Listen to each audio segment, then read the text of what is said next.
Bueno, bienvenidos a este nuevo programa de Una aguja en un zojal.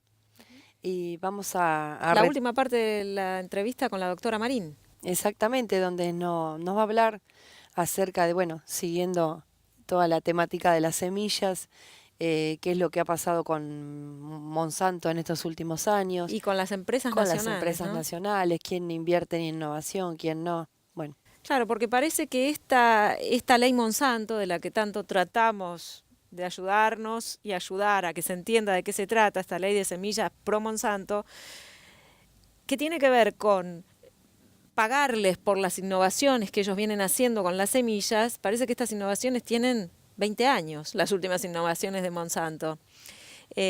son los riesgos de patentar la vida, ¿no? Que es lo que... Claro. Y que, mientras tanto, lo que nos cuenta la doctora Marín, que ahora lo vamos a escuchar de boca de ella, que va a ser mucho más prolijo y más claro, Seguramente.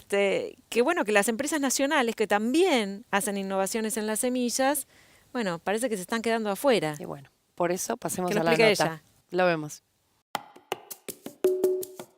Mi nombre es Anabel Marín, soy investigadora de CONICET. Estudié economía originalmente, pero después me especialicé en temas de desarrollo económico. Hice una maestría primero y después hice un doctorado en temas de ciencia y tecnología, política científica y tecnológica. Desde entonces que vengo trabajando en temas de ciencia y tecnología, de regulación vinculadas a la política científica y tecnológica, pero siempre con la mirada sobre el desarrollo, o sea, el vínculo entre la ciencia, la tecnología, la innovación y el desarrollo en América Latina.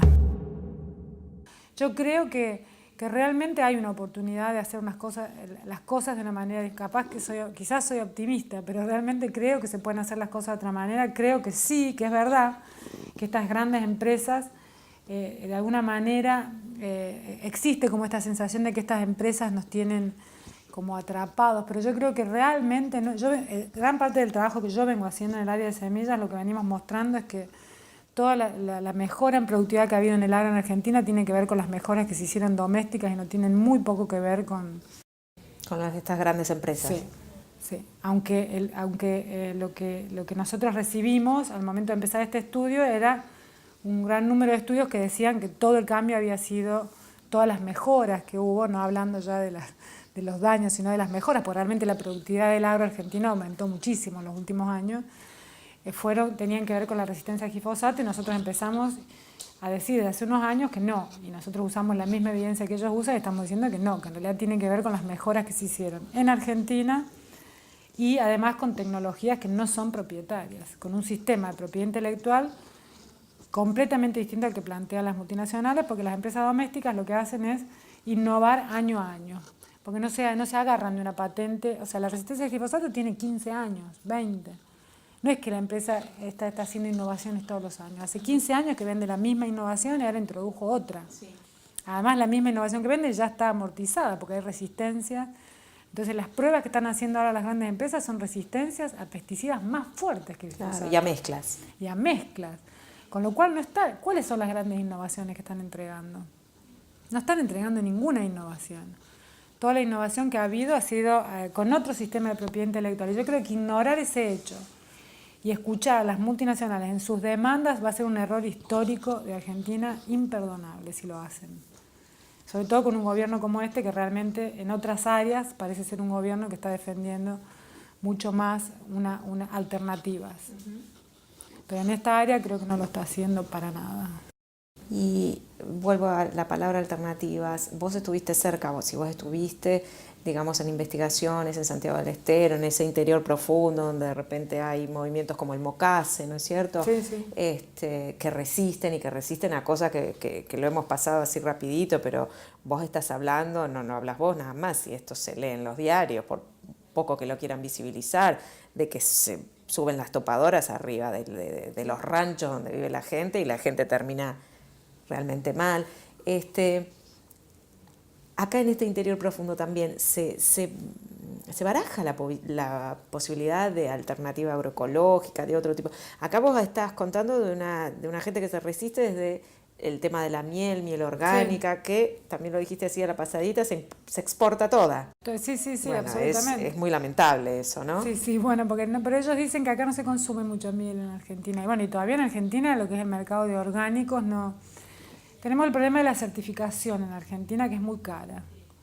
Entonces, para el mercado doméstico no tenemos, y esto sí, Brasil, yo creo que está a la vanguardia. Brasil tiene como distintos sistemas de certificación de orgánicos o agroecológicos, y algunos son comunitarios, entonces son mucho más económicos y permiten tener una certificación que después no implica un sobreprecio que para el consumidor local es inaccesible, claro. Exactamente. Entonces, gran parte se exporta. Sí, igual producen también para el mercado doméstico, pero no hay mucho mercado doméstico, esto es la realidad. Yo igual también he trabajado con otros productores que hacen otro tipo de propuestas más integrales también, que producen harina, que producen trigo, que producen... Bueno, hay varios emprendimientos agroecológicos, sí. Hay muchos emprendimientos muy interesantes. Nosotros trabajamos con muchos de ellos en distintos proyectos. ¿Estamos hablando siempre de la provincia de Santiago? No, también hay en Santa Fe, hay en Córdoba, en Tras la Sierra. Hace poco nosotros en CONICET hicimos un taller y invitamos como 15, 16 productores ahí en Entre Ríos de azúcar orgánica. Bueno, hay está creciendo también acá, por lo menos en Capital. Los consumidores están empezando como a inclinar un poco más al consumo de productos naturales, bueno, todo lo que es verdura, fruta. El tema es que todavía sigue siendo un consumo de élite, ¿no es cierto? Sí, no necesariamente es mucho más caro, o sea, todo lo que es bueno, por ejemplo, esto ya es personal, pero yo compro en el mercado, en Bonplan, y ahí son productores de agricultura familiar que no utilizan químicos, no están certificados, ahí opera la confianza, ¿no? Yo los conozco mucho, estos productores, porque los he entrevistado, entonces conozco las metodologías, etcétera. Eso no es mucho más caro, realmente no es, y hay cosas que que son más económicas. Pasa que la gente tiene la cultura de ir a comprar al supermercado y además no tiene estos productores en todo. A mí me tengo que tomar un colectivo para ir a buscarlo, no me queda al lado, digamos, es una decisión política, digamos. Hace poquito tiempo vimos que, por ejemplo, en el Ministerio de Economía recibió a un grupo grande de productores de alimentos, cooperativas, que le dijeron ¿por qué no se asocian con nosotros? Y empezamos a hacer esto del productor al consumidor, empezamos a parar con tanta intermediación y bueno, y desde el ministerio parece que le dijeron es difícil, bueno, pero vayamos para adelante.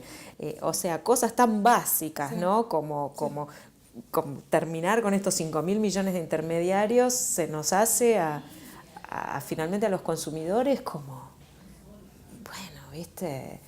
Desafíos gigantescos, cosas que tendrían que estar aceitadas hace rato, ¿no? Sí, yo creo que sí, yo creo que esas son medidas que justamente ayudarían a darle apoyo a estas alternativas que en este momento están en etapa de experimentación en muchos. O sea, muchas veces nos preguntan cuando nosotros hablamos de estos temas, bueno, ¿se puede alimentar a toda la población con esto? Yo creo que es un error pensar de esa manera. Yo creo que justamente son espacios en donde se están experimentando y se están trabajando con una lógica diferente. Está empezando a tener un lugar en el mercado, hay consumidores que están empezando a comprarlos y a pagar el sobre... Si uno mira la historia de la tecnología y del cambio, la historia del cambio, siempre empezó con proyectos pequeños, lo que nosotros en la literatura le llamamos nichos, en el sentido de que son nichos que operan con una lógica diferente a lo que es el sistema dominante, y que de alguna manera están protegidos, ya puede ser por políticas o puede ser por consumidores que quieren, esa élite. Que no está mal que eso sea, si hay una élite que lo puede hacer y que tiene el dinero para pagarlo y que puede pagar ese sobreprecio, que lo paguen. Porque de esa manera pueden sostener ese espacio que en la medida que consiga ingresos puede expandirse, en la medida que se expande, y puede ir dejando de ser para esa élite. Exactamente, pero es lo que pasó siempre, o sea, si nosotros pensamos desde Apple o lo que sea que vos pienses, siempre empezó consumiéndola un pequeño grupo y después se terminó volviendo masificando porque justamente el hecho de que una élite o, por ejemplo, como dabas el caso vos en Brasil, el Estado decide comprarlo, en la medida que lo compre lo que está haciendo es generando ingresos para un sector que está planteando una manera diferente de hacer las cosas y que de alguna manera socialmente lo tenemos que sostener. Tenemos que sostenerlo desde el punto de vista o del ingreso del Estado o de alguien o de fondos que financien esa actividad, pero tiene que ser entendida como una actividad innovadora. Tiene que dejar de ser vendida como una actividad marginal, inefectiva, improductiva. O sin futuro. O sin futuro. Nosotros gran parte del trabajo que hacemos es en visibilizar estos proyectos y en mostrar que son muy innovativos. incluso con sus prácticas sociales y organizativas. Porque un proyecto como el que nosotros estudiamos en Santiago, que plantea una forma organizacional, ellos tienen certificación de comercio justo también. Bueno, están de alguna manera también abordando un problema muy grave en la Argentina, que es el problema de la inclusión. Justamente hablabas recién de las topadoras. Bueno, entonces, digamos, una manera innovativa de incluir a gran parte de la población es con modelos productivos que tengan una lógica diferente. Me pareció sumamente positivo esta idea, ¿no? que ella acerca sobre cómo a partir de, digamos, de introducir la agroecología, cómo se podría, digamos, trabajo, atacar ¿no? un problema social, que es la falta de trabajo, y bueno, hacer que la gente que no tiene un trabajo estable o que no tiene trabajo, sí, pudiera tener ahí su empleo, ¿no? Produciendo sanamente. Bueno, la verdad que desde los pueblos, que en algún momento nosotros hemos visto florecer esto de las cooperativas, ¿no es cierto? ¿Cuántas veces hemos dicho en los pueblos qué bueno sería que esta gente que se pasa el día pintando cordones, que ya están pintados y que ya están lindos, bueno, tuvieran un pedazo de tierra fiscal como para que alguien les enseñe, que hay tanta gente con ganas de enseñar a cómo se trabaja esa tierra de manera agroecológica? Ideas, ¿no? Y sí. Bueno, con esto nos vamos al corte.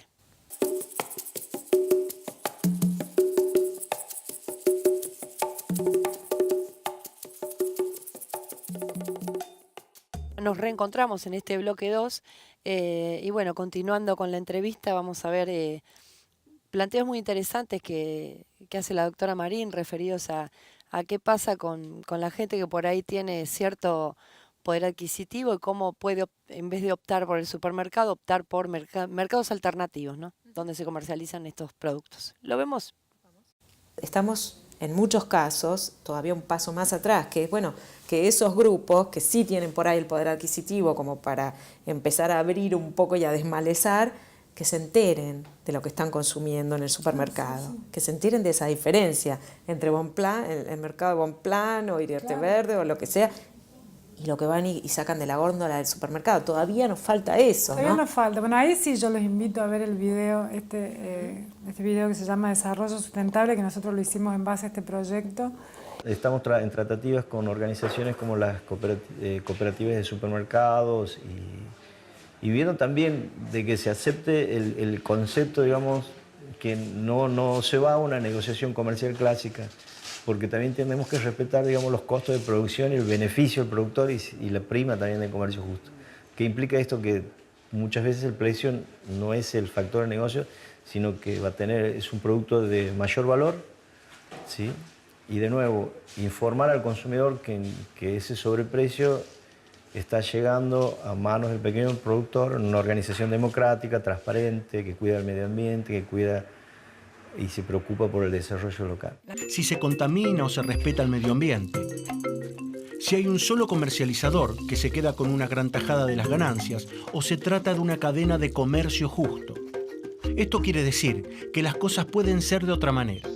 Hay alternativas a la forma de producción dominante. En alimentos puede ser hasta una decisión más vinculada a la salud, uno lo puede hacer sin ningún tipo de connotación política, pero bueno, en vestimenta hay un montón de otras áreas en donde hay una cuestión política. Todo lo que es textil, de la manera que se está haciendo hoy por hoy textil, es lo mismo. Y ahí creo que me parece que ahí todos, desde su lugar, tienen algo para hacer. Bueno, el consumo es una, pero bueno, esto, o sea, lo que ustedes están haciendo ahora, ustedes deciden hacer un programa que atiende una problemática y no otra, o sea, están tomando una decisión. Nosotros como investigadores, los maestros, todos tenemos algo para hacer en relación a tratar de que esto cambie. Así que bueno, en ese video nosotros tenemos esa discusión. Siempre Argentina fue conocida porque, bueno, por la calidad de sus productos, ¿no? De sus productos, estos productos que exporta, que la mejor carne, que la mejor, no sé, trigo, que no sé. Y cómo se perdió eso sin casi darse cuenta. La Argentina fue perdiendo la calidad de lo que exporta para quedarse fijado nada más que en la cantidad, ¿no? Eso no sé por qué me quedó resonando, porque hacía nuestra idiosincrasia como país exportador de materias primas, bueno, como vos quieras, que es poca, suena poca cosa, ¿no? Sí, sí. Pero aún así fíjate cómo se fue empobreciendo. Sí, nos eso. estamos concentrando cada vez en menos productos, sí. Estamos perdiendo lo que en todo, desde todo punto de vista, yo creo que es un problema muy serio, que es la diversidad. La diversidad de cultivos, la diversidad de productos, la diversidad de actores. Bueno, en el campo es el gran fenómeno del campo, la diversidad de actores, la diversidad de conocimientos. O sea, perder diversidad desde todo punto de vista genera problemas y esto uno lo puede mirar desde el punto de vista ideológico, pero también desde el punto de vista de evolutivo. O sea, la evolución requiere de diversidad. Nosotros eso lo sabemos, que trabajamos en tecnología hace tiempo. La posibilidad de innovar y de cambiar siempre viene de una diversidad. Mientras más uniforme sea lo que vos tenés, más dificultades vas a tener para moverte en cualquier dirección. Y hoy por hoy vivimos en un mundo que demanda cambios permanentes. Entonces, la estrategia de la Argentina de perder diversidad, de no atender ese aspecto, puede llegar a ser un problema muy serio en el mediano plazo. Y lo que es agrícola me parece como un riesgo demasiado grande, como para correr. Hay nichos de resistencia, entonces, volviendo a esa palabra que vos nos introdujiste, nichos. Sí. Para que esto no ocurra, podemos decir a la gente que podemos tener una esperanza de que esto... Sí, yo creo que sí, yo creo que Argentina tiene una sociedad civil de lujo en ese sentido y es un país que realmente depende mucho de esa sociedad civil y de lo que nosotros se llama en la literatura bottom-up, o sea, lo que viene desde abajo hacia arriba. Ahora estuve en China hace un mes, donde se discutían estos problemas de sustentabilidad y entonces yo preguntaba sobre la sociedad civil y me miraban y se reían a las carcajadas como diciendo, ¿qué sociedad civil? Acá no hay sociedad civil, es todo una lógica diferente de funcionamiento. O sea, América Latina en general, pero además Argentina en particular, bueno, Brasil también, son países en donde la sociedad civil existe. O sea, todas estas iniciativas, como ustedes, y millones de iniciativas implican que la gente está preocupada, demandando cosas. Lo que tenemos, al mismo tiempo, yo creo, es falta todavía inteligencia desde el punto de vista del gobierno institucional como para incorporar esta riqueza que existe a nivel social para hacer un debate, o sea, porque, bueno, por ejemplo, en la ley de semillas, o sea, no avanza porque hay resistencia, pero no quiere decir que haya diálogo, no quiere decir que eso, o sea, nadie quiere enfrentarse con la situación de cambiar la ley porque traería un conflicto muy grande.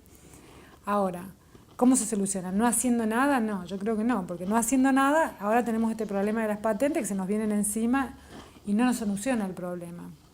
Entonces, tenemos una riqueza y una sociedad civil muy rica en ese sentido, pero no tenemos las instituciones como para aprovechar esa inteligencia colectiva que tenemos y generar un diálogo y un nivel de discusión a nivel interno que nos permita pensar sistemas innovativos. Por ejemplo, en sistemas regulatorios, sistemas de derecho de propiedad intelectual, sistemas que realmente tengan que ver con nuestra realidad y que sean innovativos. No tenemos por qué copiar el sistema de Estados Unidos, ni por qué copiar el sistema de Brasil, ni por qué copiar. Tendríamos que estar generando nuestro propio sistema que responda a la realidad argentina, que es muy particular. Y yo creo que las capacidades para hacerlo tenemos, lo que no tenemos es voluntad de diálogo, nos cuesta muchísimo. Bueno, me haces acordar a las palabras de, por ejemplo, el doctor Carrasco, que decía, me llama la atención que en todos los países de Latinoamérica se está dialogando acerca de esto. Hay una discusión, por lo menos. Sí.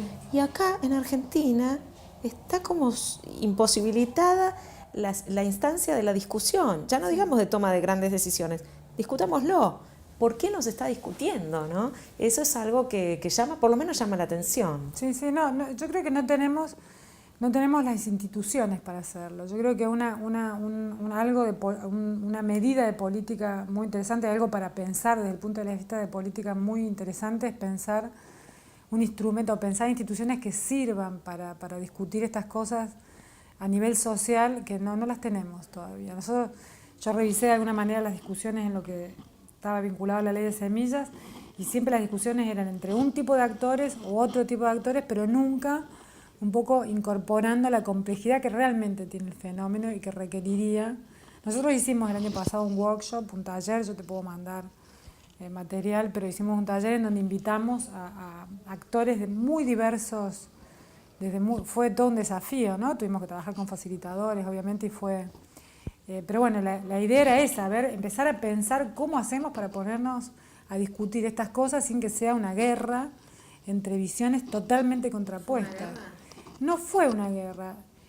Ayer discutíamos sobre esto, aprendimos mucho y lo queremos seguir haciendo. Ahora es probable que empecemos con un proyecto muy grande que va a ser sobre esto, pero va a ser justamente sobre metodologías para incentivar discusiones entre actores sociales. Pero bueno, ahí esto es algo muy nuevo que se está empezando a usar ya en los países nórdicos, se llaman Transformation Labs, que son laboratorios de transformación. Un poco instancias de discusión entre distintos actores que utilicen herramientas nuevas. Tenemos cada vez más herramientas para poder, porque la gente está cada vez más informada, cada vez más información, hay cada vez más herramientas para poder incentivar debates y discusiones entre distintos actores. Tenemos que empezar a usarlos. Yo creo que eso es como un gran punto, una gran área en donde nosotros deberíamos estar pensando, porque es algo que nos permitiría abordar mucho de los conflictos que tenemos. Porque nosotros ahora estamos hablando del agro, pero tenemos minería, tenemos fracking, estamos llenos de áreas en las cuales existe mucho conflicto, y entonces una cosa que a nosotros nos preocupa mucho y nos interesa mucho es cómo empezar a generar un diálogo para poder avanzar en esas áreas sin que nos vuelva a pasar lo que nos pasó en el pasado. Errores históricos que después se pagan durante mucho tiempo. Después se pagan por siempre, sí. Y estamos en un momento en donde podemos llegar a cometer los mismos errores que ya cometimos hace 500 años. Pero tenemos otras herramientas, creo. Entonces, bueno, yo creo que sí, que hay posibilidades de hacer las cosas distintas. Bueno, tenemos investigadores como vos y como el grupo, los distintos grupos en los que vos estás metida, que nosotros queremos agradecer mucho acá públicamente a la doctora Anabel Marín. Bueno, primero tu trabajo, ¿no? Porque ¿qué hacemos sin esa base, ¿no? Sobre la que después, como decimos la gente de a pie, vamos caminando. Así que muchísimas gracias, Anabel, por haber estado acá y por aportarnos tanto de un tema tan complejo que nos diste un camino, por lo menos. Muchísimas gracias. No, muchas gracias a ustedes y los felicito por esta iniciativa. Gracias. Bueno, ahí ya llegamos, mejor dicho, al final del reportaje con la doctora Anabel Marín. Sí, la verdad que hay unos cuantos puntos interesantes para retomar, y creo que esto digamos, ante la elección de comprar en un supermercado algo que no sabemos lo que es. No, y que difícilmente va a ser saludable, tener la opción de comprar en estos comercios que se llaman de comercio justo, donde se vincula al productor con el consumidor, en un intercambio donde, digamos, desaparece todo este pasamano que encarece tanto. Por lo general es la gente misma que los produce, o sea que claro, es garantía de que realmente son producciones saludables. Y bueno, la verdad que se nos está acabando el tiempo, por lo cual nos vamos a tener que despedir, agradeciéndoles el habernos acompañado. Nos vemos en el próximo programa. Nos vemos.